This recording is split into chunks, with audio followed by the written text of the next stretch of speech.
बोलिए श्री गणेश भगवान की जय। बोले उमापति महादेव की जय। बोले श्री लक्ष्मी नारायण भगवान की जय। बोलिए अम्बे मात की जय।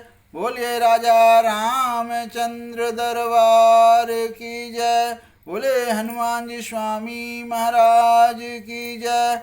बोले श्री कृष्ण कन्हैया लाल की जय। आप सभी मेरे प्यारे भाई बहन और दोस्तों का हमारे चैनल पर फिर से स्वागत है। जो भाई बहन पहली बार हमारा चैनल या वीडियो देख रहे हों तो कृपा करके जो सब्सक्राइब ना किए हों वो सब्सक्राइब करें और मुझे आगे बढ़ने का मौका दें। आप अपना भाई समझकर ज़रूर मेरे चैनल को सब्सक्राइब करें। और हम अपने चैनल पर शॉर्ट वीडियो भी डाल रहे हैं, सब बढ़िया भजन भक्ति के, तो कृपा करके आप वो भी देखा करें और पूरा रामायण सुने। अभी हम रामचरितमानस अयोध्या कांड के दोहा नंबर 80 के पाठ से आगे शुरू करेंगे, तो कृपा करके आप लोग ज़रूर सुने। और जो चैनल को सब्सक्राइब ना किए हों तो सब्सक्राइब ज़रूर करें। और आगे का पाठ है। मातु सकल मोरे विरह जय न होहि दुख दीन। असोई उपाव तुम करे हूँ सब पुरजन परम प्रवीण। हे परम चतुरपुरवासी सज्जनों, आप लोग वही उपाय करिएगा जिससे मेरी सब माताएं मेरे विरह के दुखों से दुखी ना हो। भगवान श्री रामचंद्र जब वन को चले, ऐसा वहाँ अपने जो उनके साथ सहपाठी भाई मित्र और वहाँ के जो नगर के लोग निवासी थे, वो सबसे भगवान यही श्री रामचंद्र सबसे प्रार्थना कर रहे हैं कि मेरे पिताजी को जो सच्चा मानेगा वही मेरा सच्चा मृत्यु होगा। ऐसे वो बोल रहे हैं कि सभी अपने जो पूर्ववासी थे वही की माता जय को कोई विरह से दुखी ना हो, उनका ध्यान रखिएगा। ऐसा भगवान श्री रामचंद्र बोल के जा रहे हैं। अब आगे की कथा है। यही विधि राम सबहि समुझावा। गुरु पद पद मुहरसि सिरुनावा। गणपति गौर गिरीशु मनाई। चले आशीष पाए रघुराई। राम चलत अति भयउ विषादु। सुनि न जाय पुरियरत नादु। कुश गुण लंक अवधि अति शोकु। हर्ष विषाद विवश सुरलोकु।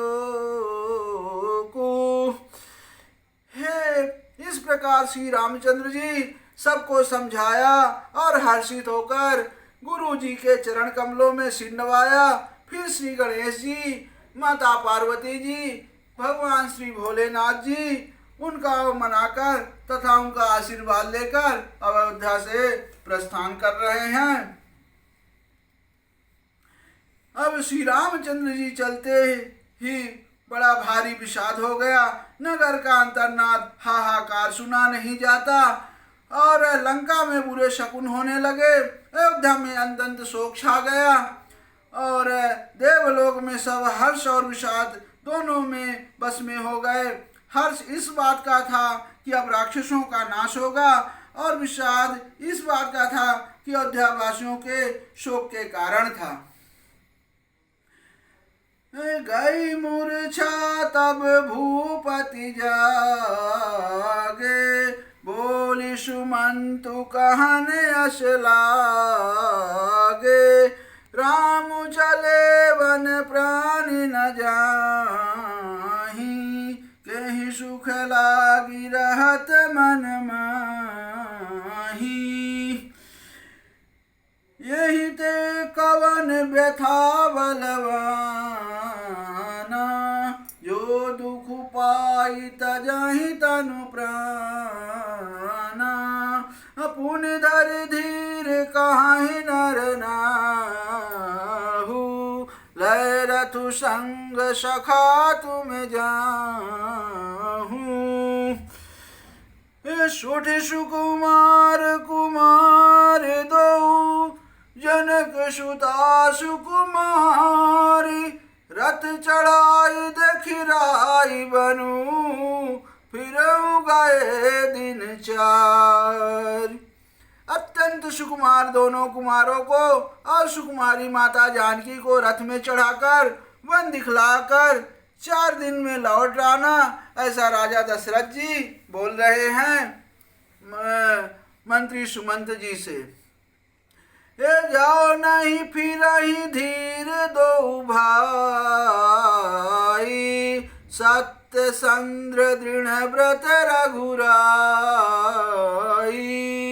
तो तुम विनय करहूँ कर जोरी, फेरि प्रभु मिथिलेश किशोरी।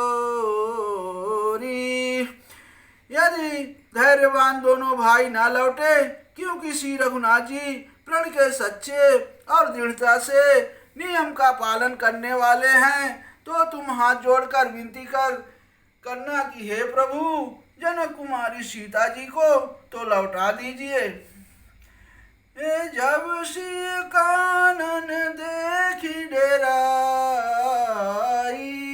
कहूँ मोर शिख अवसर पाई। सास ससुर यस कहूँ संदेशु, पुत्र फिरिय बन बहत लके कलेशु। जब सीता वन को देखकर डरे, तब मौका पाकर मेरी यह सीख उनसे कहना कि तुम्हारे सास और ससुर ने ऐसा संदेश कहा है कि हे पुत्री, तुम लौट चलो, वन में बहुत कलेश है। हे प्रीतु गृह कबहु कबहु ससुरारी,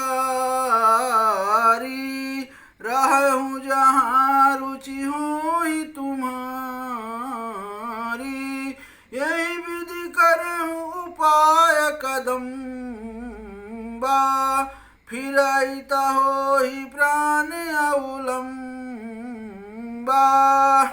कभी पिता के घर, कभी ससुराल, जहाँ तुम्हारी इच्छा हो वहीं रहना। इस प्रकार तुम बहुत से उपाय करना। यदि सीता जी लौट आई तो मेरे प्राणों का सहारा हो जाएगा। नहीं तो मोर मरनो परिणाम, कछु न बसाई भय विधि बाम। अस कहीं मुरझि परामहि राऊ, राम लखन सियानी देखाऊ। अब नहीं तो ऐसा बोल रहे राजा दशरथ जी कि अंत में मेरा मरण ही होगा। विधाता के विपरीत होने पर कुछ बस नहीं चलता। हाँ, राम लक्ष्मण और सीता को लाकर दिखाओ। ऐसा कहकर राजा फिर से मूर्छित होकर पृथ्वी पर गिर पड़े।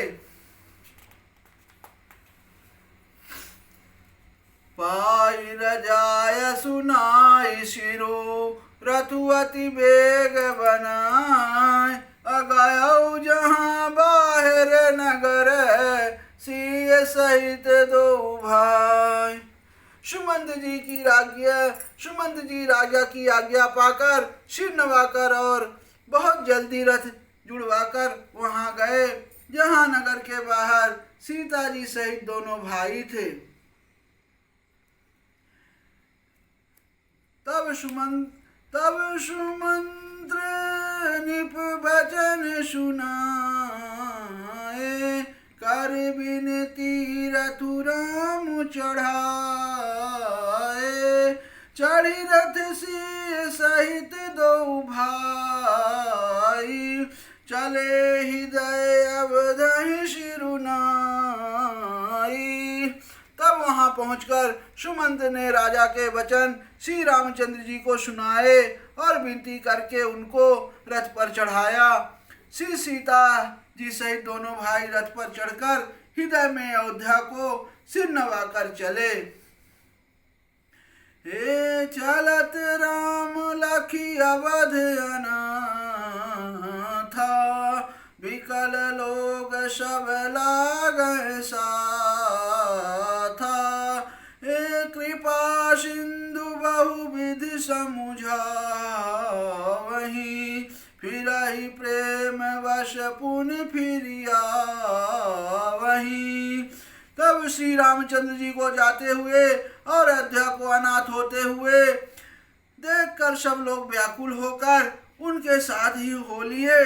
कृपा के समुद्र श्री राम जी उन्हें बहुत तरह से समझाते हैं तो ये अयोध्या की ओर लौट जाते हैं, परंतु प्रेम बस फिर वापस लौट जाते हैं।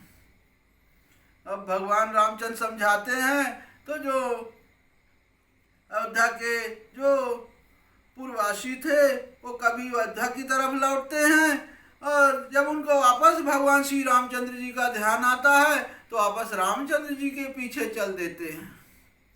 अब आगे की कथा है। लागती अवध भयावन भारी, अमानहु काल राति अंधियारी। घोरु जंतु समपुर नर नारी, अडर पहिए कहिए कनिहारी। अब अयोध्यापुरी बड़ी डरावनी लग रही है, मानो अंधकारमयी काल रात्रि ही हो। नगर के नर नारी भयानक जंतुओं के समान एक दूसरे को देखकर डर रहे हैं। आप लोग जरा सोचिए, आपके घर का कोई बहुत प्यारा व्यक्ति हो, अगर वो कहीं बाहर चला जाता है तो घर के सभी परिवार का मन नहीं लगता उसके बिना। ऐसे अयोध्या की हालत हुई है। रामचंद्र जी तो अयोध्या के प्राण ही थे। ए घर मसान पर जन जन भूता, सुत हित मीत मनहु जमदूता। बागन बिटप बेली कुमिलाही, सरित सरोवर देखी न जाही। अब घर शमशान, कुटुंबी भूत प्रेत और पुत्र हितैषी और मित्र मानो यमराज के दूत हैं। बगीचों में वृक्ष और वेले कुम्हला रही हैं। नदी और तालाब ऐसे भयानक लगते हैं कि उनकी ओर देखा भी नहीं जाता। है गए कोटिन केल मृग, पुर पशु चातक मोर। अपिक रथांग सुख सारिका, सारस हंस चकोर। करोड़ों घोड़े हाथी, खेलने के लिए पाले हुए हिरन, नगर के गाय बैल बकरी आदि, पस पपीहे, मोर कोयल चकवे, तोते मैना सारस हंस और चकोर। ए राम वियोग विकल सब उठाड़े, जहाँ तहाँ मनहु चित्त लिखि काढ़े। ए नगरु सफल बनु गहबर भारी, खग्र मृग विपुल सकल नर नारी। अब वहाँ श्री रामचंद्र जी के जाने से ना तो वहाँ के बेल में जो पत्ते पौधे वो सब मुरझा रहे हैं, जो वहाँ का तालाब हो वो पूरा एकदम सुनसान लग रहा है। अब श्री रामचंद्र जी के वियोग में सभी व्याकुल हुए और नगर मानो फलों से परिपूर्ण भरा भारी सघन वन था। नगर निवासी सब स्त्री पुरुष, बहुत से पशु पक्षी थे, अर्थात अवधपुरी अर्थ धर्म काम मोक्ष चारों फलों को देने वाली नगरी थी। वहीं सब स्त्री पुरुष सुख से उन फलों को प्राप्त करते थे। विधि कई की रातिन कीन्ही, जेहि दुसह दसहु दिस दीन्ही, सही न सके रघुवर बिरहागी, चले लोग सब व्याकुल भागी। अब विधाता ने कैकेयी को भिलनी बनाया, जिसके दसों दिशाओं में दुसह दवाग्नि यानी भयानक आग लगा दी। श्री रामचंद्र जी की विरह की इस अग्नि को लोग सह ना सके, सब लोग व्याकुल होकर भाग चले। अब आगे की कथा है। ये सब ही विचारु कीन मन माही, राम लखन सिय बिन सुख नाही, जहाँ राम तह सबुई समाजू, बिन रघुवीर अवध नहीं काजू। सबने मन में विचार कर लिया कि श्री राम जी, लक्ष्मण जी और सीता मैया के बिना सुख नहीं है। जहाँ श्री राम जी रहेंगे वहीं सारा समाज रहेगा। श्री रामचंद्र जी के बिना अयोध्या में हम लोगों का कुछ काम नहीं है, ऐसा वहाँ के नगर निवासी बोल रहे हैं। ये चले साथ यस मंत्र दृढ़ाई, सुर दुर्लभ सुख सदन बिहाई, राम चरण पंकज प्रिय जिन्हि, विषय भोग बस करहि किति नहीं। ऐसा विचार दृढ़ करके देवताओं को भी दुर्लभ सुखों से पूर्ण घरों को छोड़कर सब श्री रामचंद्र जी के साथ चल पड़े। जिनको श्री रामचंद्र जी के चरण कमल प्यारे हैं, उन्हें क्या कभी विषय भोग वश में कर सकते हैं। बालक वृद्ध बिहाई गृह, लगे लोग सब साथ, तमसा तीर निवास क्रिय, प्रथम दिवस रघुनाथ, सियावर रामचंद्र की जय, पवन सुत हनुमान की जय, गोस्वामी तुलसीदास की जय, शारदा मैया जू की जय। ओम नमः पार्वती पतये, हर हर महादेव। जय श्री राम।